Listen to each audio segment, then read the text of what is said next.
born in the Falkland Islands and 17 at the point of war in 1982.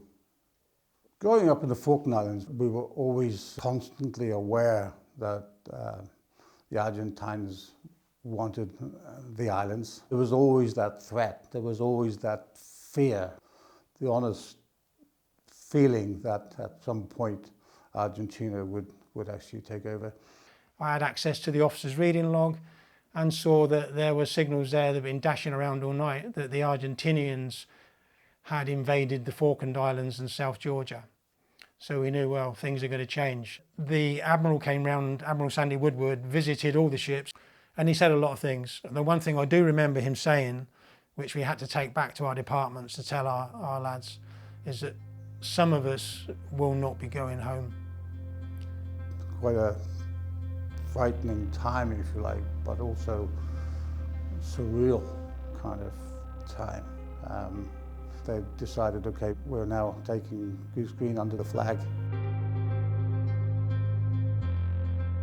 Argentinian soldiers, we were put on a curfew immediately. We were threatened that if you were caught outside after this, they would fire on you, you would be shot. One of the aircraft was taken out. The other one managed to get an unexploded bomb onto the deck of Broadsword. So that took out her helicopter and denied them the use of their flight deck. The second pair of two came through with a few bombs and managed to get 3 bombs into Coventry. 2 of them went off. So there's one below the computer room where I was. I can still hear the sort of dull thud, and I can still hear the shouts coming through the open mics from up top on the upper deck, where the lads were almost screaming to try and get the 20mm. I could hear the 20mm Orlecan firing tracer to try and take out these aircraft, and small arms fire as well. And then I remembered that when I looked down at myself, all my clothes were gone. I only had my underwear still on, a little piece of collar from my number 8 shirt and a bit of material. I still had this ring on and I still had the St. Christopher on. Your training just comes back to you. It was hand over the life raft, pitch your nose, slide down the ship's side. And I remember going through my mind, I must miss those stabilisers because they would just kill you. And I got into the water. The instant I hit that water, and I was a good swimmer, the pain went away, it was cold, it was a calm sea, and the pain went away. The following morning I couldn't see, so my eyes, because I was very badly burnt around my face, all this was burnt off. When I eventually heard that Chris was going to be okay and he'd survived, and apart from all his serious burns, he would be okay, my mother, who'd been so strong throughout, put her arms around me and said, "There's so many times I could have sat and cried with you, but I just daren't. I wanted to be strong." Yeah, I'm so proud of Chris, the way he dealt with it. And I remember one of the things my mother said when Chris first came home, and he explained about all the different things that had happened to him, the carry on with getting into the aircraft and into the life raft and all the big long stories that he told us. She turned around and said, "Chris, your guardian angel was looking after you that day." And I always think back on that and I think, yeah, she was right. And the St. Christopher I'd bought him for his 21st birthday, which was still around his neck. And we still think to this day that that was one of the things that saved him. But yeah, so proud of the way he's coped with it, and it was a horrible time. But at the end of the day, we'll look back and we'll think he came home, and that our the chaps didn't. When we got into San Carlos water, and which was referred to as Bomb Alley, and we were sent over to protect Canberra from air attack because 4-2 Commando and I think it was 3 Para were still on there. So we got bombed. That was like something out of a film, basically, where you've got aircraft coming in and all hell lets loose. To actually fire the blowpipe missile, you have to stand up in full view of the enemy, and they would then obviously concentrate their fire on us, thinking, well, we were an easy target, weren't we, skylined and everything. We didn't have much choice as to where we were to engage the aircraft. 8 helicopters came in and we thought, right, this is it, they're going to counter-attack. But lucky for us, it wasn't. It was our senior officers who were getting out. So it was all very dramatic and surreal. There was bodies all over the place. It was a sad thing to see paras going over past us, over the gorse line, down onto this bare featureless sort of plain before you get down to Goose Green, and some of them would be coming back in ponchos, obviously dead or badly injured.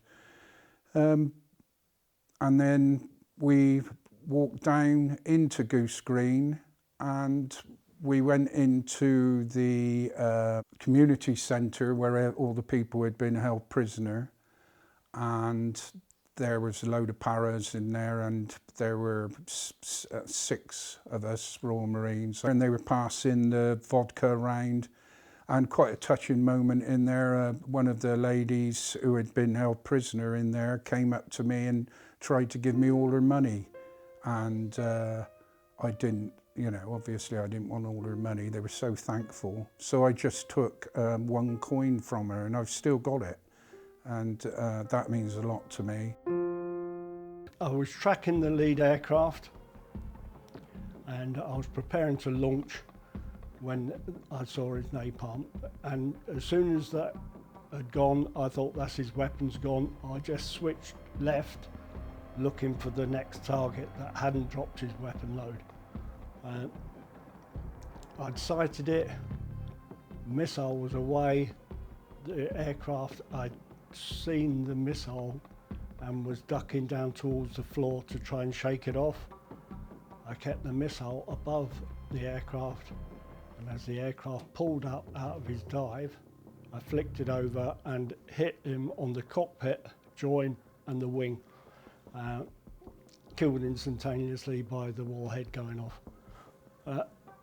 Meteorite across the sky, 4 or 5 splashes on the floor, and finished up on the edge of the race course. In my own room, as I walked in, they'd actually urinated. Over the bed, and I was going to pull the mattress off and I was stopped. They'd actually put a hand grenade through the spring, fastened to the piss bed, if you like. And if I'd have pulled the mattress off, then I wouldn't be talking here today. And it didn't stop there. They had, in other houses, they'd put cups upside down on the sink with hand grenades with the pin taken out. They booby-trapped kids' toys. You imagine the kids hadn't seen their plastic tractor or whatever it was for a month, and this is in the garage outside. They'd actually booby-trapped the kids' toys. They had absolutely no regard for anybody, and they didn't care. They did not care. They were bitter. They didn't care.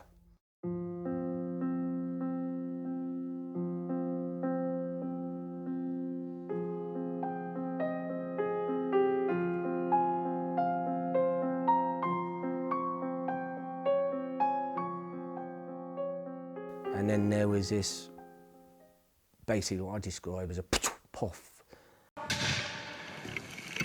And we assumed, we knew we were in a minefield. And one of the Marines in the fire support team who was behind us had been pinged by a mine. And bless him, he was screaming somewhat. We turned around and thought, oh no. And Yomper ran straight from the back and jumped into Patterson's spot and administered morphine straight away as we were trying to pick our way back through the minefield with our bayonets. Now, because of the nature of what we were doing, they didn't want the helicopter coming too close, so we had to yomp him back. To me, it seemed like a mile, probably longer, but we started carrying him back. And to pass out as a Royal Marine, you've got to carry a fireman's carry for 200 metres, and that's hard. But when you got a bloke, and he truly has got on his kit on, and we were yomping him back, again, the adrenaline wants to get you back to make him safe. Between us, we got the lad back to the Kazovac point where the helicopter got there, and the medic on board basically said, well done lad, you know, he's going to make it, we'll get him through this, so thank you like that.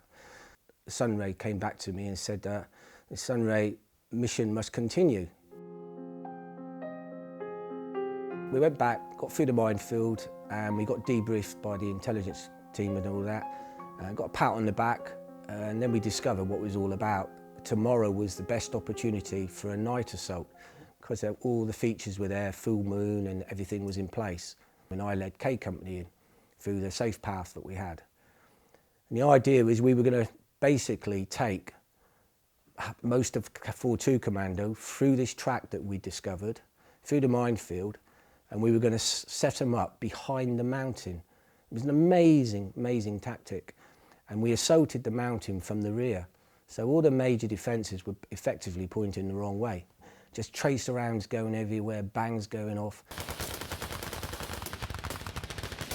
We were just making more and more ground. And we were in this battle for about at least an hour. And it was quite steep going up. And it became very rocky. This is when it started getting tricky and we started breaking up as teams. And it was at this point, sadly, my boss, Lofty got hit. And we started deploying fire down on the rocks in front of us. And Jacko said, you're hitting the target now. So that way I managed to scramble around while Billy carried on shooting. And by the time I got to Lofty, it was sad. He was gone, unfortunately. There was nothing I could do at that time. But we managed to secure the area and we got to the top after quite a long night, and we were all extremely shattered. But then came the job of recovering our casualties, and in particular we had to recover Lofty.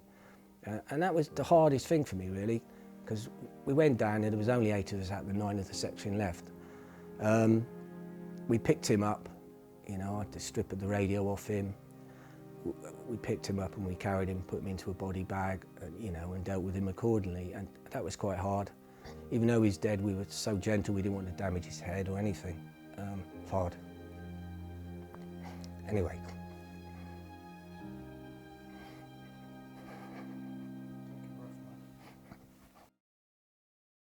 It was one of the most successful attacks in the history of the Royal Marines. You know, what we had done. It was a brilliant plan by Colonel Hawks, and it was successful, very successful. I took back a good friend of mine who'd fought on Longdon, who hadn't been back to the Falkland Islands for 36 years. He said, when I was at Estancia last time, he said, I stole from that house. And I said, what did you steal, Che? So he said, I stole some rice and some lamb. He was a medic. And so I said, well, it's still the same couple that lived there. I said, you'd be able to apologize. And so we drove there, and the lady, lovely lady, Elsa Heathman, Tony lived there.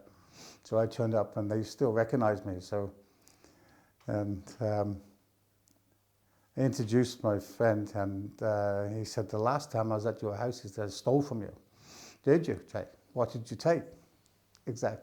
And he said, I cut a big lump of lamb off and put it in my pot, and I grabbed some handfuls of rice. He said, how much do I owe you? And she looked him straight in the eyes. She said, no, son, how much do I owe you?